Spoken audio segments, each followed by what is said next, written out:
tell me that I'm never gonna make it. So pagpasok mo, cabinet. Tapos ito, may hallway pa. May bed. Wow. Dito yung bed. And then may sala pa. Ang ganda.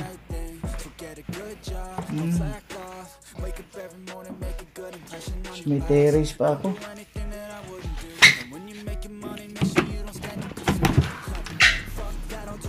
Alright.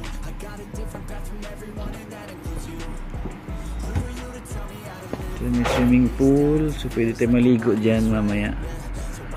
Alright. So, ang lawak ng nasasakupan ng aking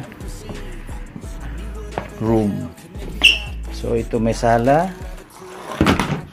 May terrace. Napakalawak. Yan. Ito yung bed. Lawak din. Okay.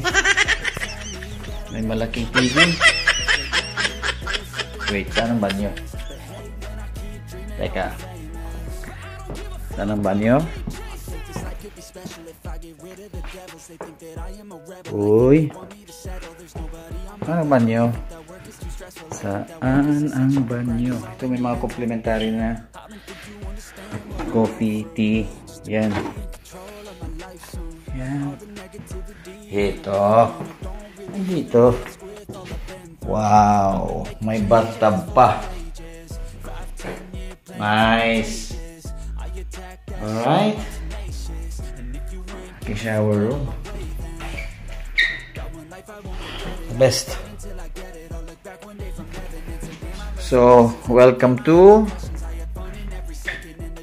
Oceania Montpellier. Sabi, lawak ng lawak ng kwarto. Ganda.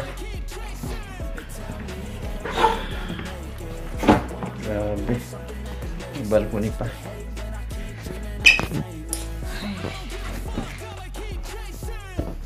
May mga cabinets din. Cabinets. Yan. Tulog muna tayo. Saka tayo maligo sa pool mamayang gabi before dinner. Alright, ang lawak nito. King size bed. Ganda ng headboard.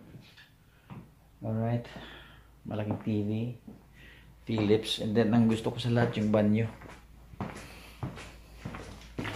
At least meron silang coffee machine dito na Nespresso coffee machine. Yan. Okay. Alright. Ito. Okay. So, separate yung banyo sa water closet. Sa yung shower room sa water closet. Maganda. Ayos.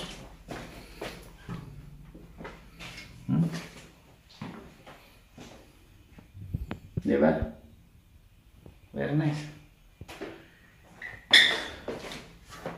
Sana mga isang linggo tayo titira dito para masaya. First, tulahan natin. Alright. Okay.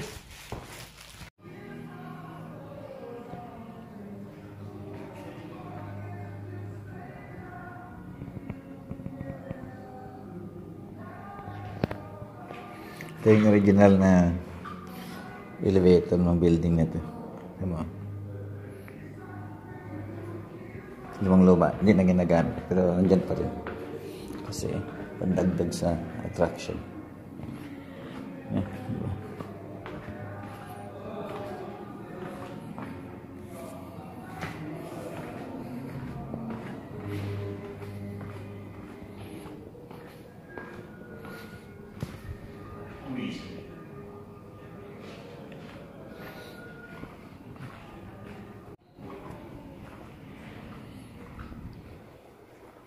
Ito yung alfresco dining nila. So ito yung papunta ng swimming pool. Punta natin. Medyo malamig-lamig na ng konti. So, plano ko kayo na maligo kaso medyo malamig na.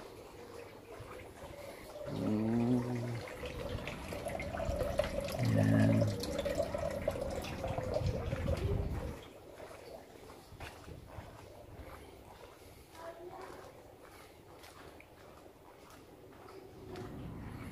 Ayan.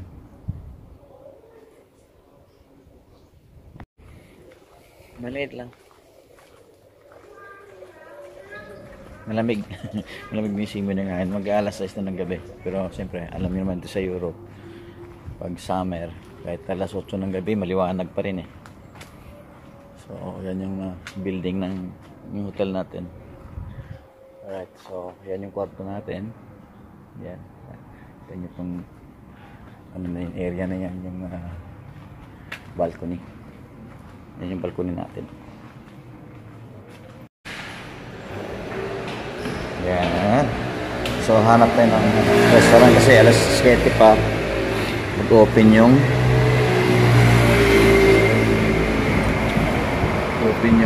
kanilang restaurant. Ito may Thai cuisine sa Vietnamese din. Chinese. Yan. May barber shop din.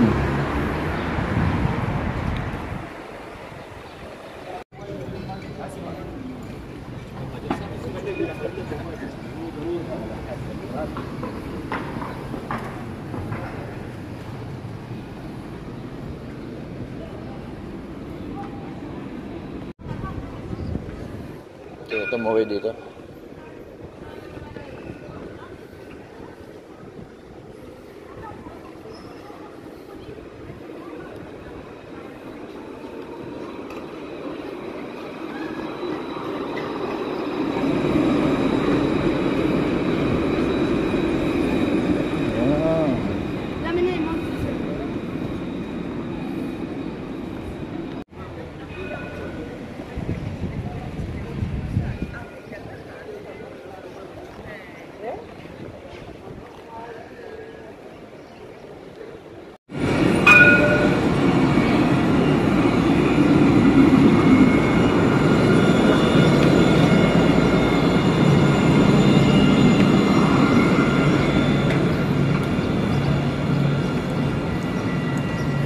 Pasok tayo dito sa may park.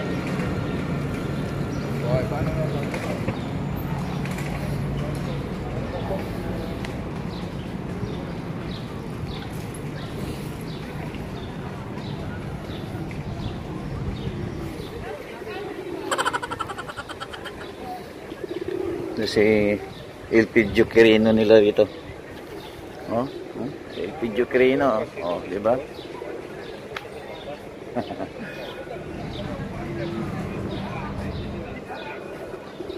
Mr. Vincent Prefect.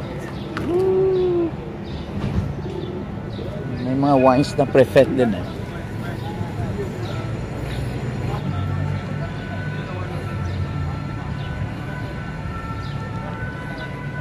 Okay. Lagay ng bato sa gitna.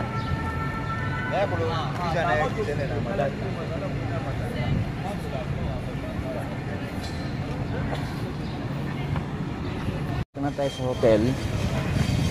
Kasi lahat naman ng mga restaurant alas 7 nag-open pag nandito sa France, sa Italy, Spain. So 7 PM yung kanilang talaga opening. Dito na yung stasyon niya. Ito ng train.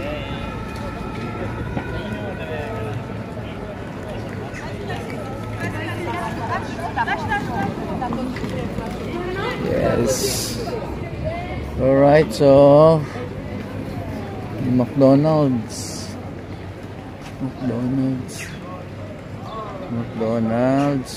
We'll take kain dyan. Okay. Balik tayo sa hotel, guys. Tawid tayo. Yes.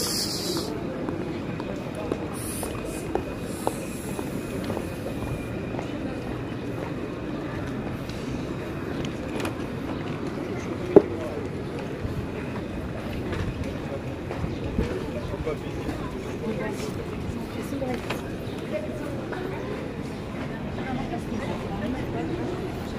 salut, il a le bâton.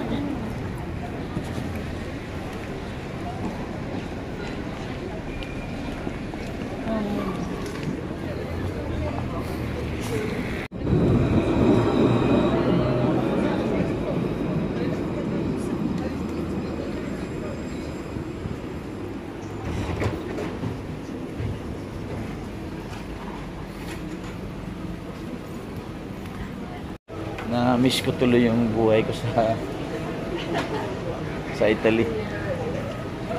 Nung nakatira ko sa Italy.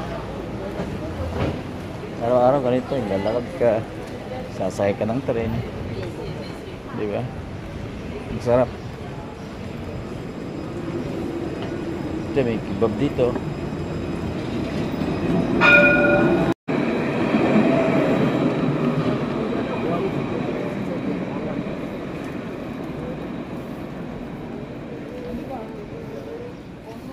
Nada.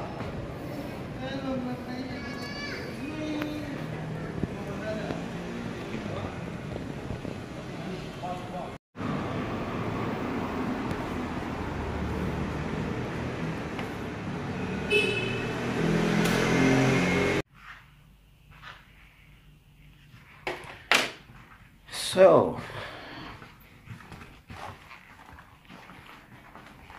dito muna tayo sa may tambay sa may labas.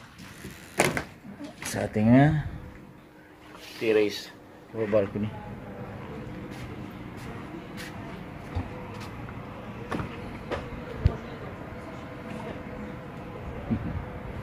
Ganda. Ganda ng area. Diba? Oo. Pero habang nag-aantay tayo ng 7 PM, alas 6 pa lang eh. Pag-work muna tayo. Basta muna tayo mga emails, guys. Tapos lang ng conference call, alas 8 na ng gabi, hindi pa makakapag-dinner. Alright. Trabaho talaga, no? At least may trabaho, guys.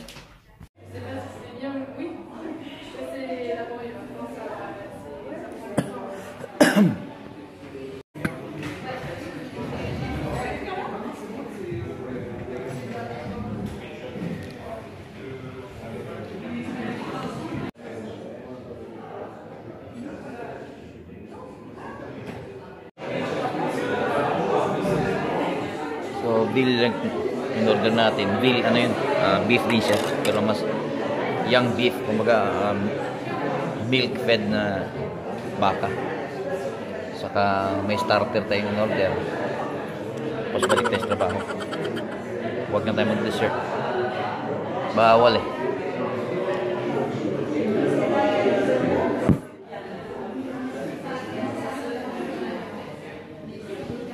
So, normal yan dito sa Europe na may mga ganito talaga. May mga bread na matitigas bago kakain.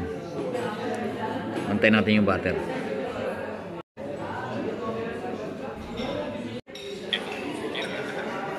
If that's the case, and since it's the new year, I'll let it slide. But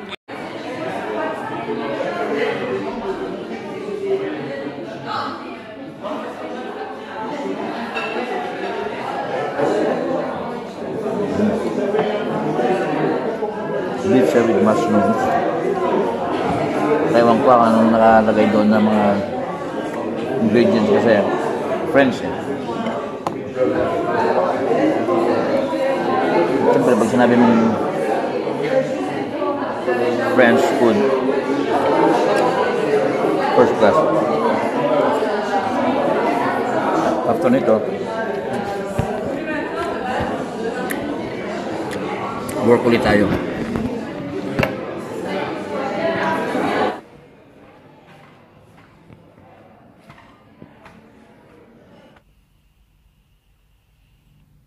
Hirap kumita ng pera, no? Kahit nasa travel ka, trabaho pa rin.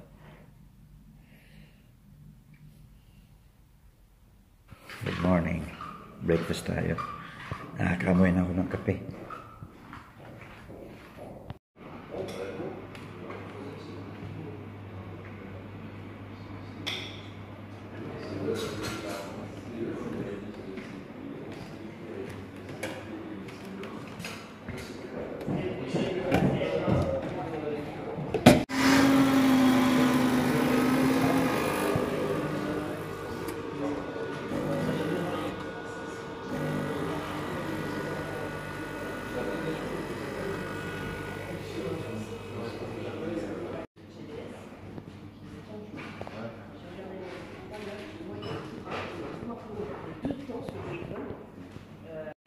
Take out habang nagpe-prepare.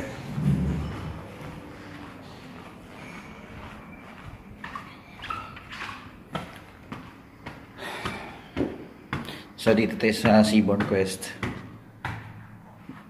Stay tayo dito ng 24 days.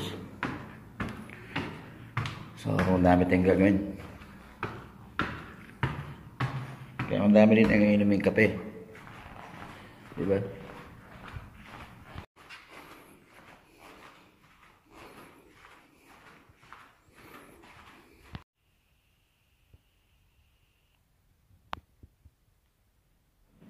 On voit le moins parce que du coup, quand vous me parlez, j'ai le gaz qui est sonné, j'ai tout qui est lâché ici. Okay.